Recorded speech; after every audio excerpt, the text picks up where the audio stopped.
Flat Earth Clues, Part 8, The Creative Force.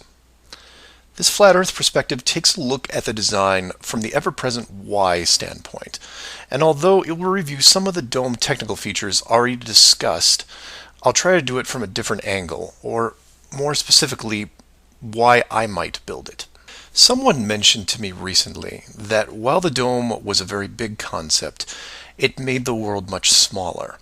Kind of like what Admiral Byrd expressed in an interview all those years ago. This someone also said that it made them sad, which I understood.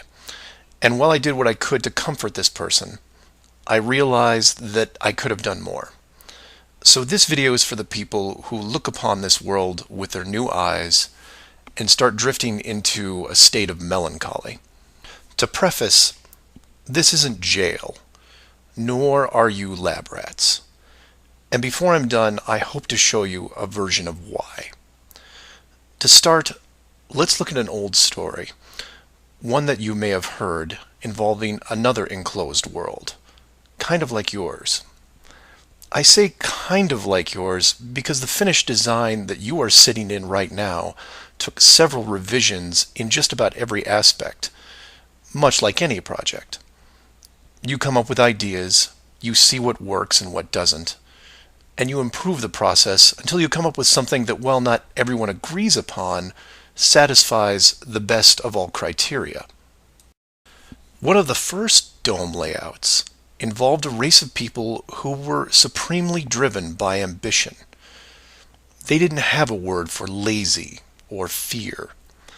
They absorbed knowledge very quickly, incorporating physics, advanced electronics, engineering, and drove their technology with energy from the enclosed world itself. And when their technology had reached the point where the dome's structure was discovered in its entirety, there was no reaction of wonder and awe. They just looked up and squinted at the sky. Eventually, those squints turned into glares. Oh, they had religion, to be sure, and it was tied to their daily lives, but to them, this wasn't religion. It was a challenge. Almost like they weren't that impressed. Hard to fathom, right? Seeing that your world had borders, but instead of being afraid, shaking your fist at the sky with arrogance. But that's what they did. So much confidence and might that when they found out where they really were, a new priority was created. At first, they dedicated broadcast channels to calling the dome builders out, demanding answers, and ran them day and night. At the end of each cycle, the words kept repeating, "We know." But arrogance ebbs at patience, and their demands were met with silence, which was taken as blatant dismissal. This fueled their ambition even more. The people withdrew all their efforts from breaching the outer barrier and formed a new plan. If the creators were not going to submit, then they would build a bridge and meet them at the gates. So a building was designed. But to call it a building was to call the pyramids a sand castle. It was the greatest structure ever conceived, at least to them. It was to be over 30 miles wide and hundreds of miles high, enough to reach the dome ceiling itself, where they would meet the builders face to face. They abandoned nature completely and pushed aside ecologic systems to accomplish their goal. They cannibalized entire mountain ranges, which they used to admire and love, to acquire the raw material for the awesome structure. The work crews built with flawless precision, and it was obvious that it was going to succeed. A bridge to the edge of the sky itself. The work would only pause long enough for the mighty armies below to look up and yell, "We come for you," so loudly that on a clear day you could actually feel the dome shake. And the creators, faced with their first great challenge, decided to start again. And the people were changed, their language fragmented so that the builders couldn't continue. The tower was dismantled, their technology removed and forgotten, and the people scattered. A new group was introduced to the dome, divided in every way imaginable, so that unity was next to impossible, and everything slowed down. Languages evolved and devolved into other dialects, and the languages produced text, which produced different forms of culture, and some amazing things began to happen, the most important of which was the arts. The dome builders saw the artistic pool develop into several distinct forms. Everything drawn in any medium on a flat surface. Everything molded that took on a three-dimensional shape. Everything that produced music. All things that make up the human form and motion. And all the written works. Pictures, sculptures, music, dance, literature, the arts. Driven by passion, it is the very essence of what is good in humanity. Once this was recognized, all dome methods put in place were to cultivate and enhance this process. Land masses were adjusted with geology and temperature to support every kind of terrain, with mountains, rivers, oceans, plains, forests, jungles, deserts, all of it stunning, all of it stimulating the human mind, nourishing it. And the modifications continued, with seemingly endless shades of weather.